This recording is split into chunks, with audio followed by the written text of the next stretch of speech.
The sound of a student body in solidarity with the Palestinian people was heard loudly this week, after a recent resolution for a temporary ceasefire in Gaza has raised tensions between the Israeli officials and countries like the U.S. who have backed off on their support of the nation's military efforts. But some SUNY Oswego students have been calling for a ceasefire in Gaza for a long time and won't be satisfied until it becomes a permanent one.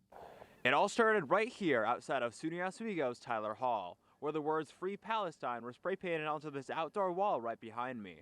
The covering of the message, followed by the campus's response, has led to dialogue among students about the ongoing humanitarian crisis in Gaza,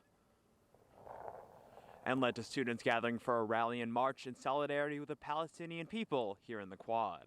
The march was one of the many events happening on campus this week with a focus on the conflict in Gaza, with a memorial for the Palestinian lives lost and a faculty-led panel offering insight into the history of the Israel-Palestine conflict happening earlier in the week.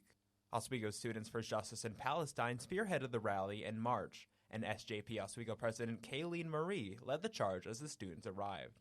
I think it's important for all students to come out and not only just Palestine, but for all students to use their voice, because we are in a nation that promotes democracy, right? So that means we have to uplift and use our voice. The march brought students around campus, chanting in support of the Palestinian lives lost in Gaza, and brought students back to the Quad to voice their support for the struggles of Palestinians and other oppressed groups. Everybody is, at the end of the day, we're all people. We all bleed red.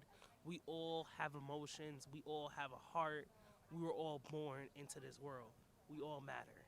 But not everyone was in support of the march, with multiple social media posts condemning the march and even a heckler along the march's route. Political science professor Lisa Glidden says that the conflict between Israel and Palestine has always been contentious.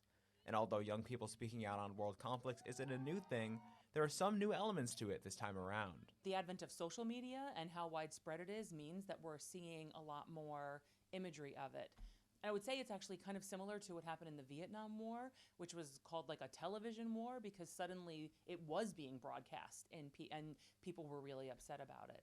It may be a controversial topic, but as the death toll in Gaza continues to rise, it won't be a topic that stays off of students' tongues for very long.